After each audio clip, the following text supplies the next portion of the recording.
All right, thanks for checking out this video. We're excited to share with you a little bit about Canvas to facilitate some conversations and get information out specific to how our ESU network might seek to leverage Canvas effectively, both to benefit the individual ESUs and also to think about kind of collectively across our network how we can best share. And so I'm really grateful to Gary Needham for joining us today as he's going to talk us through the terminology and then also the breakdown of how all those connections work within Canvas. And so Gary, welcome. Thanks for sharing through this video. And I'm looking forward to learning a little bit because I know I could certainly use the tutorial you're going to provide for us here today.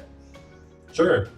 Well, I really appreciate the opportunity, Andrew, and anytime we can be more consistent in terms of our understanding of information across the state, I think that helps all students and all schools in terms of their ability to move forward with decisions as well as implementations as well. ESU 9's been using Canvas for a while now, and I'm not really necessarily an expert, but one of the things that I like to do is I like to go really deep on the backside, figure out what all can be done, make things set up in the way that work best, and then hand it off. And so that's this is to me kind of that handoff as far as I've gone really deep. I've tried to figure everything out. We need some explanation, so we've got some common knowledge, and then we can hand it off to the people that do the implementation and add the actual use of the product. Terrific. Just some background in terms of how kind of the whole discussion got started. NDE received some CARES funds this spring related to the coronavirus relief. And as a part of that, they looked at the data they already had and determined that Canvas was already the most used LMS in the state, recognized that vast majority of higher ed institutions in Nebraska also had committed to Canvas. And so that was also a benefit in creating a common platform throughout Nebraska. And so as a result of that, they signed a statewide contract using ESU2 as the fiduciary for that. They also have already offered a sign-up in June of 2020 for the schools and ESUs, and many of you listening to this will already be familiar with that part. We're actually in the middle of another sign-up process right now in September that's open through September 25th, and we'll get into a couple more details related to the sign-up side later. I don't want to spend a lot of time on that background because that's a common story that's being told in other places as well. There's some benefits of participation in having Canvas specifically, but also in having any LMS. You get synchronization with the student information system. Both rostering comes over from the SIS, and the grades that you put into your LMS can go back to the student information system. And so that saves a lot of administrative work on the part of really a lot of different places in the school if you're using an LMS in a system-wide sort of basis. Canvas also has a lot of really good notification and communication tools. It allows users to select what they want to receive email about and what they don't want to receive email about, and also to get SMS text messages and some other kinds of notifications in order to make sure that assignments are handed in on time, things show up on their calendar, those kinds of things. It also creates, at a district level, if you're using it district-wide, a consistent, secure space for communication. So you can send notifications and announcements out, in addition to the things that you might think about normally just from a classroom perspective. And that's not only with students, but you can also use it with teachers, and parents can also have accounts as well, and so you can get notifications to them that way. You can also do content curation and provide really timely feedback in a lot of different ways for student work. There's a lot of integrations. I won't go into the integrations, but there's a ton of integrations that Canvas has that are pretty popular and do a good job of using tools that you may already be using in your classroom. And then finally, NDE is providing some implementation assistance in terms of reduced costs to schools right now.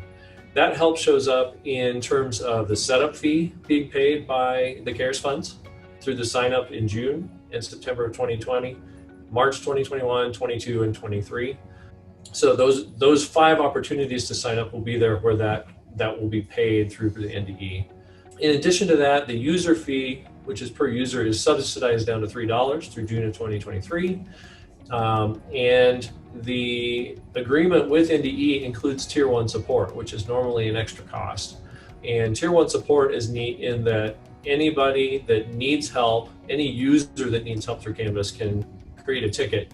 And you don't have to be one of the two people that have the ability to reach out to them.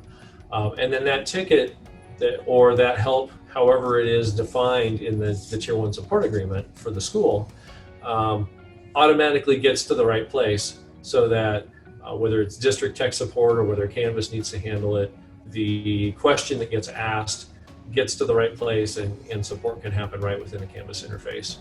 That's pretty critical. And finally, ESUs are going to have 2 trainers available to train schools as well.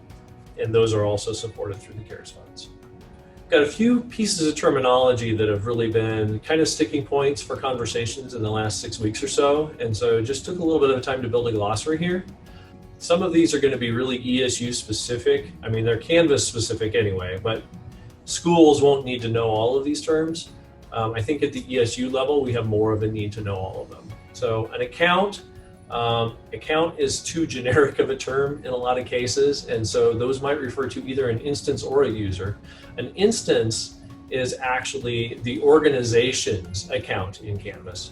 ESU 9, for instance, has an instance of Canvas, meaning we have our own space in the Canvas world, and it is addressed at esu9.instructure.com.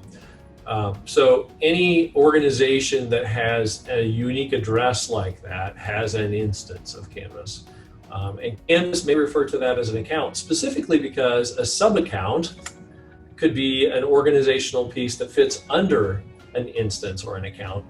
And a sub-account could be something like the ESU Professional Development Department, or it could be, if it's a district that has it, it could be their high school has a sub-account, so that it's kind of a separately synchronized piece and a separate set-aside area for just the high school courses to show up. Gary, are there instances where, I gotta be careful saying instance, are there situations where an ESU might have the instance and then the district would be a sub-account under that? There are some ESUs that have set things up that way already. In large part, I think they were doing that to help the school district get into the use of Canvas and avoid that initialization fee that is being covered by NDE now.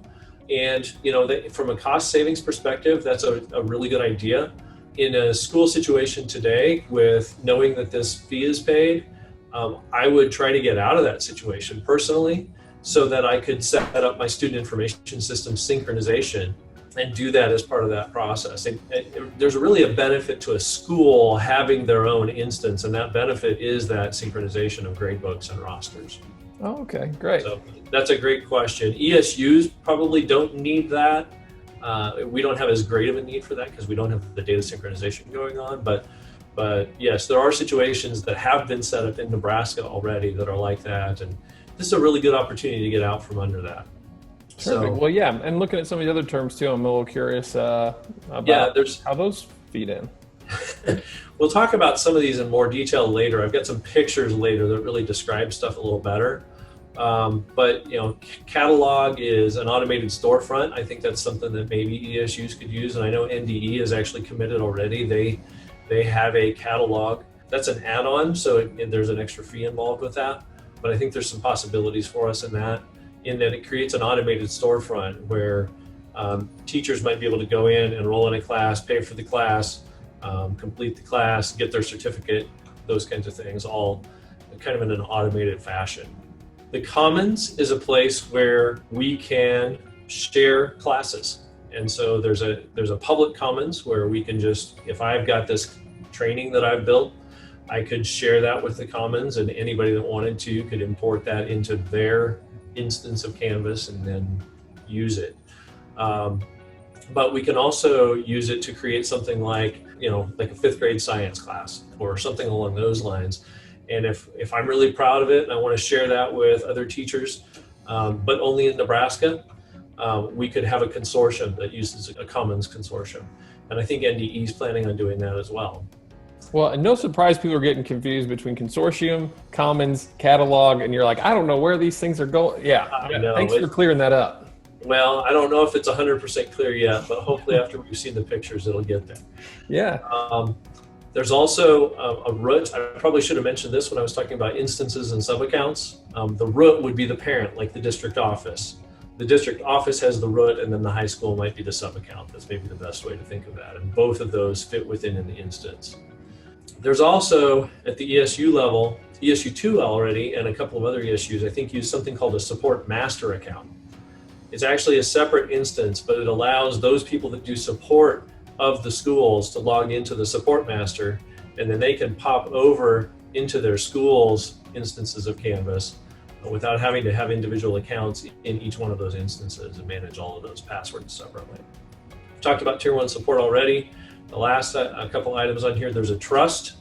A trust is also a formal connection. It's different from a support master, but it is a formal connection between two or more instances. So for instance, for example, a distance learning class, two schools might want to create a trust with each other so that students that are enrolling from one school can log into the other school's instance to take that class without having to have separate accounts on the offering school's instance.